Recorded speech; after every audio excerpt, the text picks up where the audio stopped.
Welcome back to Inclusive Design 24 2025, brought to you with enormous thanks to our Platinum supporters, Accessibility Cloud and Intopia. You can find us, Inclusive Design 24, on both Blue Sky and Mastodon. And if you have questions for our speakers, post them on either of those platforms with the hashtag ID24 or throw a comment onto our YouTube channel, and we will round up all the questions and put them to our speaker towards the end of the session. Inclusive Design 24 is a respectful community, so a reminder that we have a code of conduct, and it's linked from the bottom of every page of the inclusivedesign24.org website. I'm happy to welcome back Ross Mullins as guest host again for this session, and we'll hand over to you, Ross. Thanks, Leonie. Next up, we have Misaki Tanaka. We're talking about the designing DEI from within, lessons from Panasonic's inclusive journey. Over to you, Misaki. Yes, good. Thank you so much for sharing your precious time with me. So I will share my screen. Just a moment. Yeah, so I turn on my video because I want to focus on the slides. Okay, so again, hello everyone, I'm Misaki Tanaka. I lead the DEI design team at Panasonic Design Headquarters. Then today, I'd like to share our journey of practicing inclusive design from within a large corporation. Before I begin, I want to say how truly happy I'm to be here today. I'd like to thank you for all organizers and volunteers of Inclusive Design 24 for creating this wonderful opportunity and for inviting me to share our story. So first of all, again, thank you very much for taking your precious time to join this session. I will be speaking in English today, but I'm Japanese and my mother language is Japanese, so I will do my best to choose words carefully and avoid mistakes such as ableist expression. But if I mistake, so sorry. Then I have also tried to include as much written information on the slide as possible. Still, there may be some gaps in accessibility, and I will appreciate your understanding. And yeah, a brief note about my appearance for those who cannot see me. I'm like in this time I turn on my video. So I'm like a mid-30. Honestly, I'm 37 years old now, but sometimes I look like a university student sometimes. Then I don't wear any glasses. My hair is like a brown curly hair, and then I wear like a silver white like a sweater. Is because air conditioning is so too cold in Japan now. So yeah, I wear that one. Then and I want to say that I have it today. So sorry, I have a bit of hay fever today, so my voices may sound a little hard to understand. So yeah, beforehand, so sorry. Okay, here's this session's flow. First, I'll introduce myself and my role, then why we choose to push inclusive design from inside Panasonic, such a big, large corporation. And I will share our approach, tools, and the case studies. Finally, I will leave you with one key question, and I truly want to hear your thoughts. So please give me my comments. Then first, introduction and my role. Yeah, a little bit about myself. I'm Misaki Tanaka. Tanaka is one of the most famous family names, so maybe most of you guys know. Misaki is my name, and my pronoun is she, her. Gender is cisgender women. Place, I live in Tokyo and I work in Kyoto in Japan. So today I joined this session from the Kyoto, the Panasonic headquarters office. Then my position is head of DEI design team in Panasonic Design Headquarters. And I really like time with my family and best friends and traveling.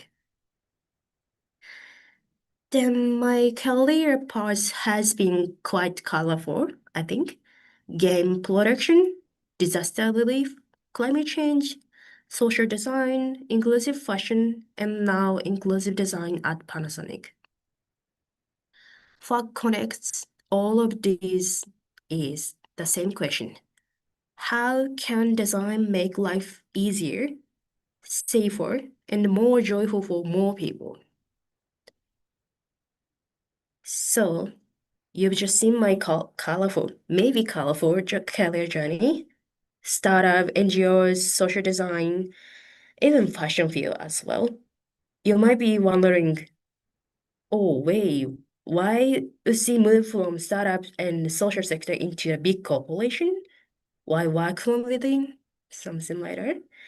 That's exactly what I like to explain next. So, in my earlier career, I worked with local communities, and startups. We had so much passion and insight from the front line, but sometimes passion alone wasn't enough. So, passion and front line insight alone couldn't break the walls. So, I chose to work from inside, where I could move systems and structures.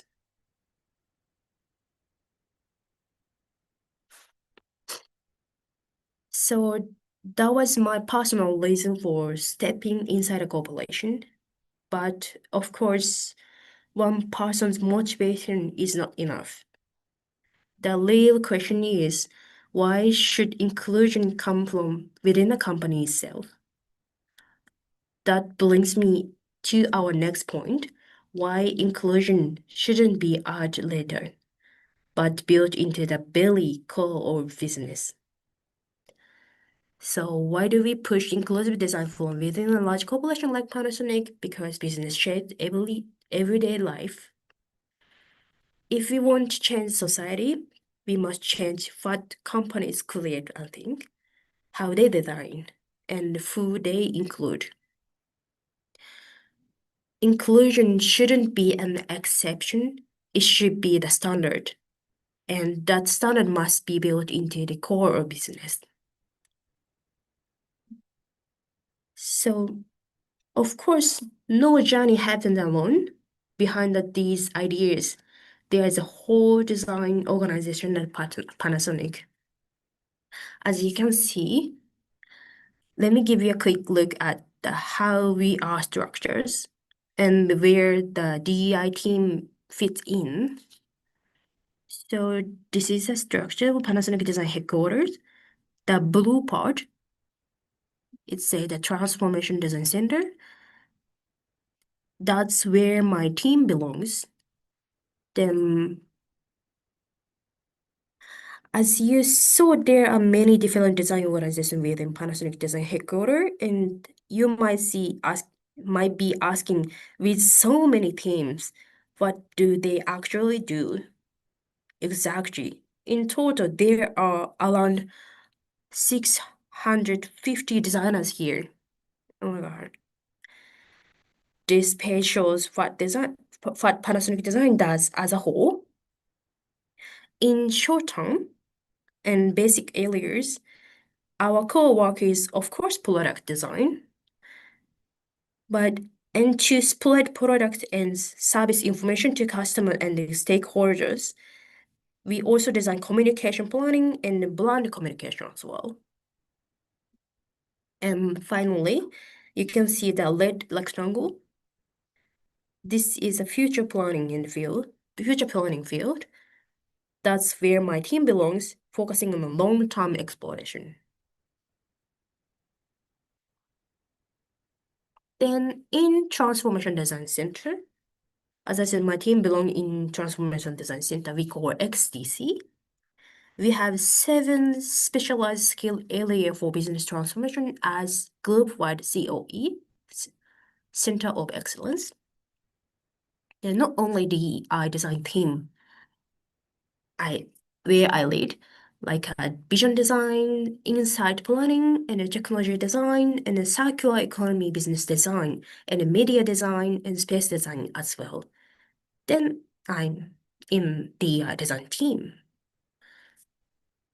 So within this big design organization, what is the role of the DEI design team? Many people think DEI only belongs to HR or sometimes to CSR, but our belief is different. DEI design is not just HR, not just not just CSR. We bring DEI into the core of business through design. Because when inclusion is part of how products and services are designed, it becomes part of everyday life for everyone. Here's our team. Each member brings a different specialty. Like me, I have more than 10 years in inclusive design field in Japan, and Yoko, she has more than 20 years in universal design field, and Satoshi also have more than 18 years in universal design, and Michael has more than 5 years in SOGI research, SOGI related to gender, LGBTQ, etc. So our diversity is our strength, you know? Then from here, I want to share what we do as a DEI expert. So we are responsible for the DEI approach in manufacturing as Panasonic's main business. In particular, it promotes inclusive design and collaborates with the various division companies. We work in three main ways, as you can see. First one is design research about DE&I, and second is to enhance corporate value, building internal corporate system. And last one is to enhance business value to support business units as DEI specialist. So in short, our team's work can be divided into three main areas, but how do we actually make these activities sustainable is here. For us, it's not enough to run a single workshop or special project, one special project that will only be a one-shot event, right? It's not sustainable. So instead, we focus on building an ecosystem that helps designers practice inclusive design continuously. To do that, we take both a top-down approach and a bottom-up approach together at the same time. We believe corporations need to change systemically, not just occasionally. If we want inclusion to become part of the DNA of business. So yeah, Panasonic has a long history of diversity conscious products. Washing machine, robots, shavers since 1995. So long time. We are continuing that legacy, but in a more systemic way. For example, the shower, the left side one, is designed with the elder person and a caregiver. Then someone who cannot keep standing up, it's quite difficult to take in a shower, right? So it's like a shower with sitting style, etc. And the front loading machine is also for wheelchair user and for people who cannot keep standing, and people have like a small head, and kids also, and cleaning robot air conditioner and a J concept cleaner. That is the Japanese concept cleaner. It's like a small and super light, so it's easy to blink. Then fast shaving is like for not only for men who want to use shaving. It's like we asked to the young generation to what kind of shaver do you want to use or something like that. Then they said they don't want to use the shaver with the blue, silver, black colors because it looks like a product for men. That's why we changed the design. So from here, I want to say what kind of tools we use for sustainable system. Many tools we have and use. So today I will show a few. Regulation, guidebook, 3 criteria of inclusive design, and personal spectrum. So this is a regulation in a guidebook. We set group-wide regulation for our mission and vision with a guideline book as well. To support practice, right? As a large global company, this helps designers, helps us prevent individual dependency and maintain high-level standardization. And also, we define 3 criteria for Panasonic inclusive design. The requirements for achievement have been defined for the whole company to make it easy to implement and to avoid a tokenistic approach. Number 1 is gain insights.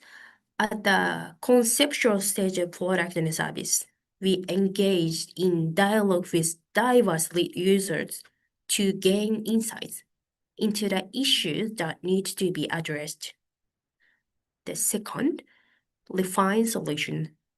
Through repeated dialogue with lead users, we refine the approach to solving these issues. The last one is validate with users. We verified with lead users that the issues had been successfully resolved. And we have also inclusive design tools as well. We develop tools based on our accumulated knowledge. These tools help Panasonic Group companies and business division implement inclusive design more effectively. We share them beyond the group so that our knowledge can serve society and support a more inclusive future, I think. Then in the detail, this is personal spectrum. This tool is designed not to frame people by disability or medical condition, but to understand them in terms of the challenges they face. By doing so, it shifts the perspective. Like solutions are not limited to a small group, but can also support many others who share similar experience.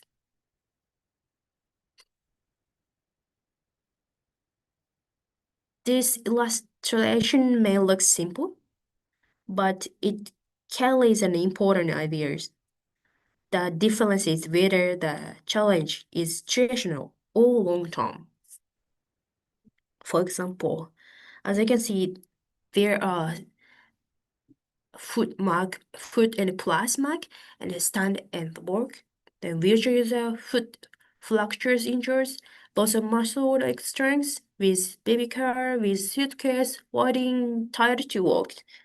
For example, a wheelchair user may face the same challenge for many years. That's long-term condition, right?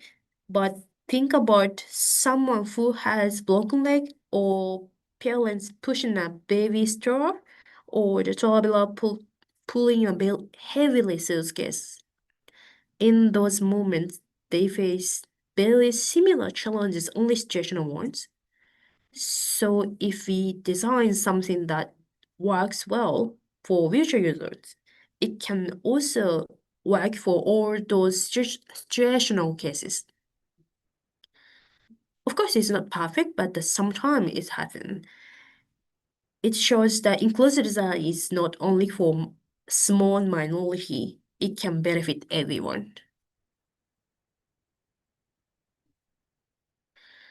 So that was our toolkit and the idea of the person spectrum. Now let me show you how we put this idea into practice. The first case study is something very small and simple, but it has made a real life attachment tips. So this is case study 1, attachment tips. Co-designed with people with visual impairments, older adults, and parents of young children to address challenges experienced with flat surface appearance interfaces. So this attachment tips is a 3D printed tools for home appearance, customizable to fit individual preferences and specific appliance models. This is inclusive design process what we did. One game insight. People with visual impairments and older adult users may have difficulty identifying the correct button among the many options on home appearance. Then second, define solution. We had workshop using SOLIT printer with designers and lead users who have lived experience to find a solution together. Then after that, validate with users. Through repeated validation, we found the best size, shape, and height, and then finalize the attachments designed to help user easily find the right button. In the future, the data will be made available to the public. Already it released so that everyone can 3D print it and they customize it themselves. Then second is the walk training robot. So it's co-designed with caregivers and older adults to encourage low-burden walking training that foster a sense of progress and motivation. Our walking training robot that records activity logs, and enables personalized training programs tailored to individual needs. This is what we did through inclusive design process. One gain insight, we find the issue that walk training for older people needs to be supported by caregiver all the time. I don't know it's only in Japan or not, but it happened in Japan now. And unable to archive training data, so we started solving the issues. Second, refine solution. Even issues solved functionally, we realized we need to think how much this robot make older people much better and empowered. So we dialogue about its design and lastly validate with users. The result is design that older people actively want to use, and the caregiver like the fact that users are using the system by their own and are motivated by the growth records. Then finally, AI automatically analyzes and records the user's walking progress, enabling training tailored to everyone, and is being introduced in the variety of hospital now in Japan. Yeah, that's wonderful, I think. And more, we employ the accessibility of IoT appliance apps, design generalist showroom uniform for all body type in Panasonic, and develop devices that help people with visual impairments go out safely on their own. Through ongoing dialogue, we find a solution together.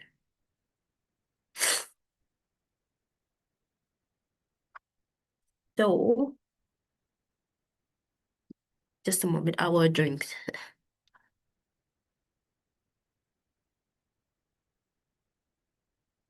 Yeah, so far, I have shown you some individual project, apps, uniforms, mobility device, but maybe you're asking what kind of culture shift has happened inside Panasonic because of all these practices, right? In the beginning, these were just experimental projects, but gradually they became more than that. As you already know, we prepared group-wide regulation and guideline, and we defined criteria for inclusive design. And step by step, inclusion moved from being a project activity to being part of our company system. In just 3 years, more than 30 projects have been started and we support it. And over 1,000 employees have joined our training. So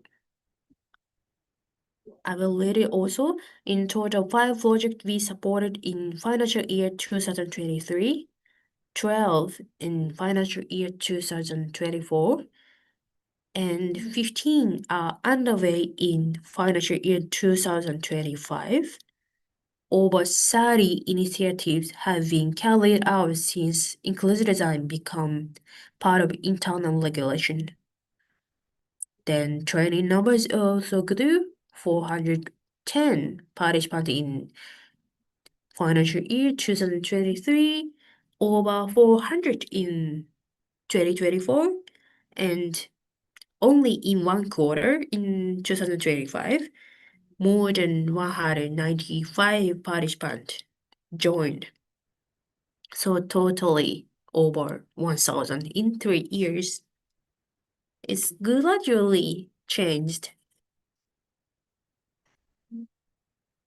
In this journey, we were honored to receive the gold prize from the International Association for Universal Design.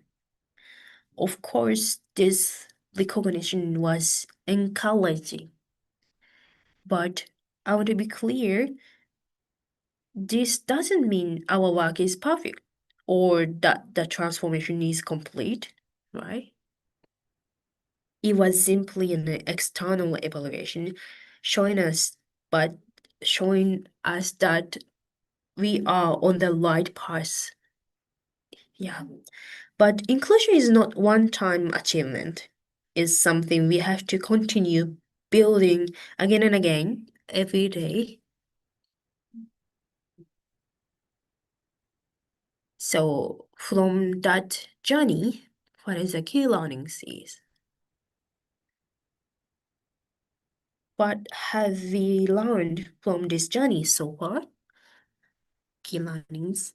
In cultures like Japan, I don't know you know Japanese culture or no, but the culture in Japan, where social harmony and mutual support are deeply valued, many people understand diversity in theory, but hesitate to take action. It's always problem, always confused to solve that kind of barrier. Then key learning is inclusive systems and shared norms help people act with confidence. Designing for collective action is just as important as empowering individuals.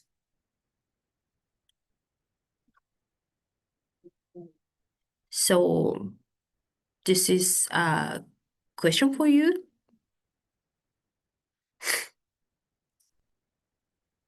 A question for you again. And I'd like to leave you with one big question.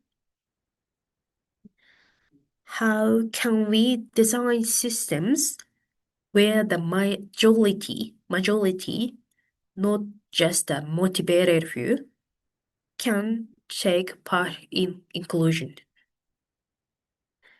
this is a challenge that keeps me going every day, and then always confused, and always it's become the barrier and the walls.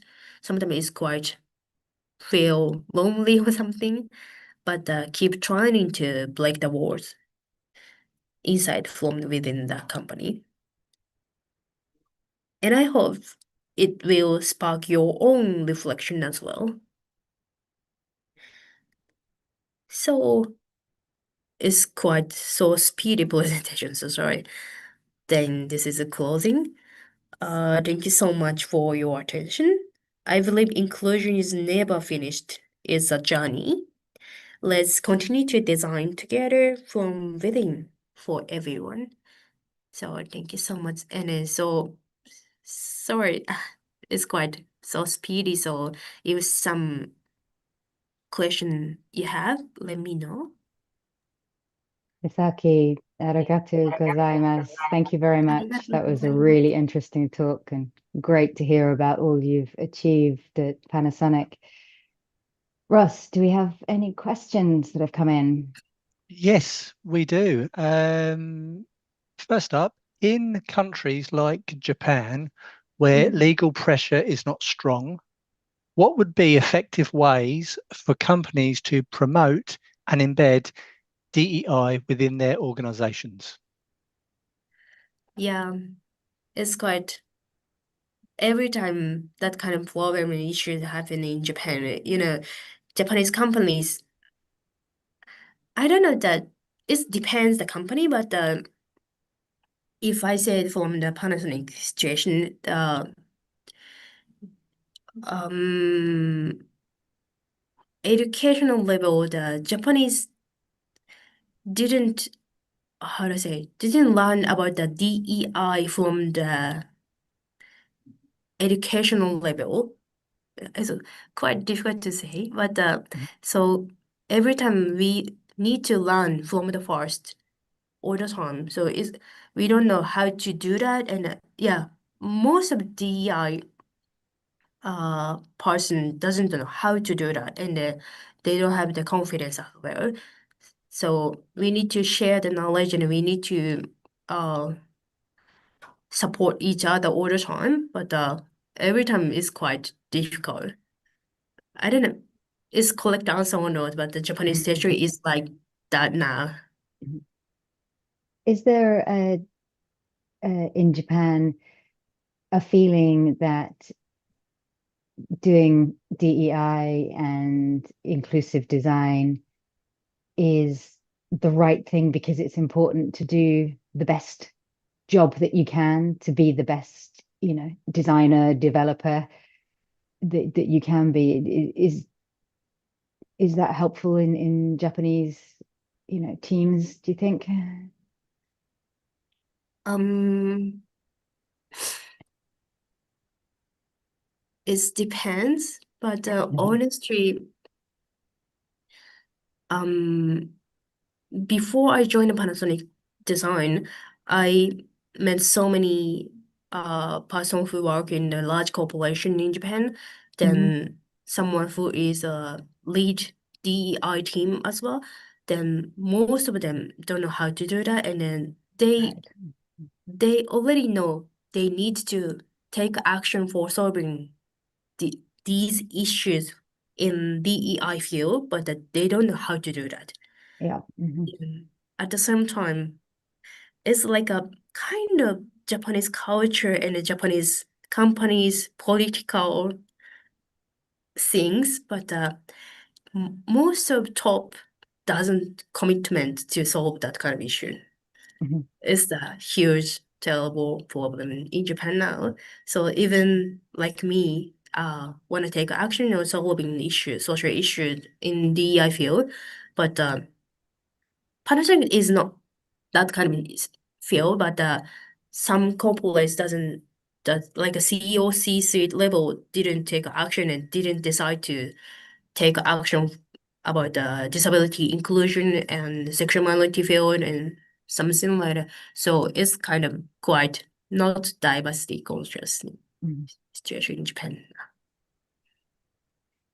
Yes. As I guess Similar it's challenges. interesting Sorry. hearing some of the challenges from an organisation of a Panasonic size. What can smaller organisations without Panasonic's resources learn from your approach? What's worked and what can they take away? Yeah, thank you so much.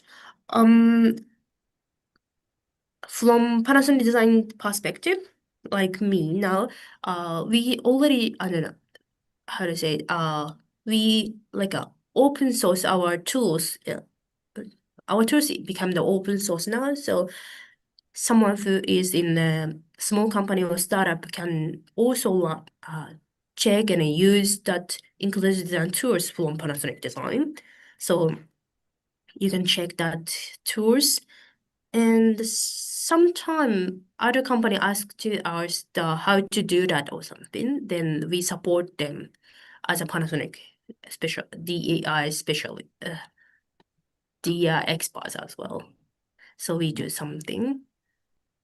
Or Japan also have some DEI communities for especially focus on the corporate DEI team. So we share knowledge together at once a month or something. So if someone who want to take action, they can join that community as well.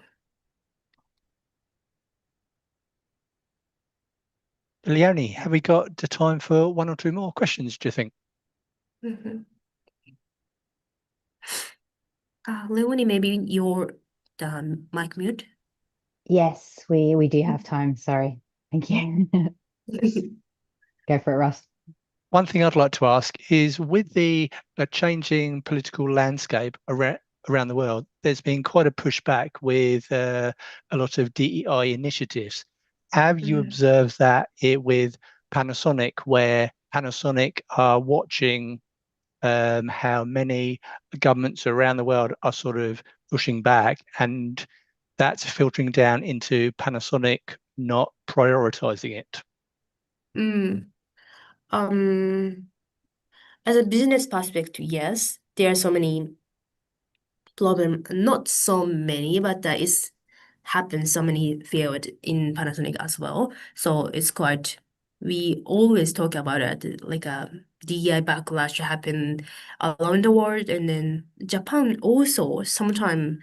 My friend also DEI team in other company, then they need to quit her job because of that kind of DEI backlash. So it's quite problem happen in Japan as well. Then Panasonic also that kind of things happen samely, but we didn't decide what we do next or something. But as the lead and head of the DEI team, I think even that kind of things happen, we need to take action carefully, sustainably. It's because the issue is there, and we need to solve that kind of issue, even if the government and corporate decide to the other way, but we need to take action, I think.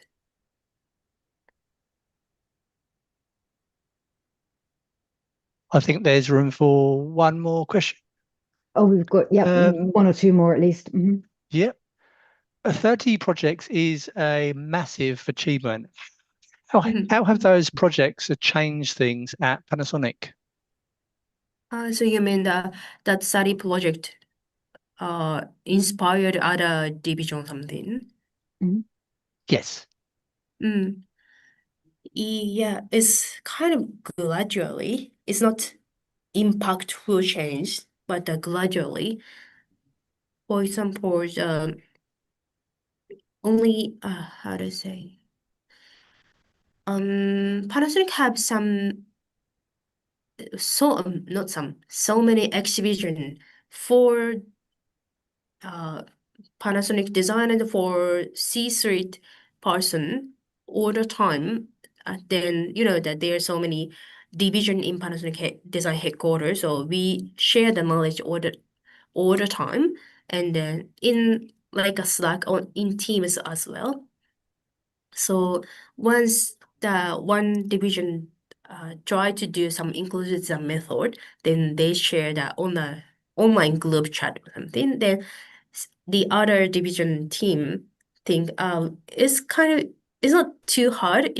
Let's try to do that, something like that. It's casually dialogue all the time. So once some teams take an action for that, then the other side also take an action. They gradually inspired together and then gradually become more the big impact, I think. I like that idea of a friendly competitiveness between teams. So that sounds like it's a promising outcome. Yeah. Leonie, have we got room for one more? Absolutely. Let's do it. Wonderful. Let's see what we've got. So what challenges did Panasonic face in embedding a DEI into its design culture? How are they addressed? You mean that in the DEI design field, what we faced? Why? Let me see.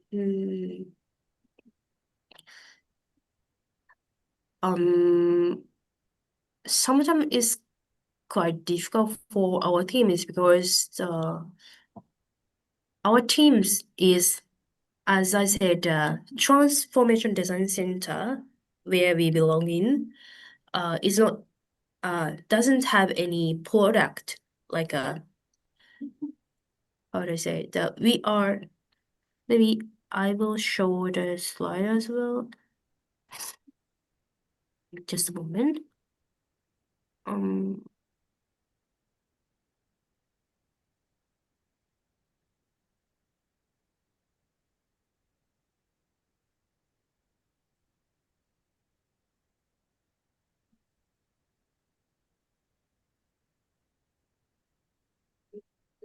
So we are not product designers, so we cannot decide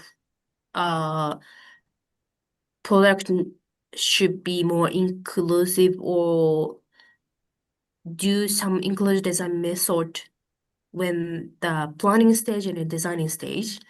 So it's quite difficult. It's like a divided the decision journey. So like we are the DEI design team, especially focused on the three field, design research and about DEI, and then the building internal corporate system and then support business unit as the specialist. So last one is like a support business unit. Business unit have own product and have own this services. Then we support as a DEI specialist. Then we do collaborate together. Then we invite some leader users and then we do together in the inclusive design process. So once this business unit want to do let's say the one product designers asked me we want to try to include the design process to solve some issue and I want to update that design, then we can start our project. But if that business unit doesn't ask to us and then request us they want to do some inclusive design, then we cannot start now. So it's quite difficult. So sorry, I forgot the first question, but that one is the happening in this kind of big corporation. So we need to split how much inclusive design is so important and how much inclusive design is so wonderful and solving issue and social impact is there to their business unit in company. So yeah, this is what the design team faces inside the corporation. Fantastic. Wonderful. Well, I think that brings us to the end of our questions. Is that right, Ross? Yep. That does, yes. Great. So Misaki, thank you very much again. That was a wonderful talk. I'm so glad you could join us for Inclusive Design 24. Thanks also to you, Russ, for joining us as a guest host. To everyone else, if you like this talk, please head over to the YouTube channel and hit the like button to show your appreciation.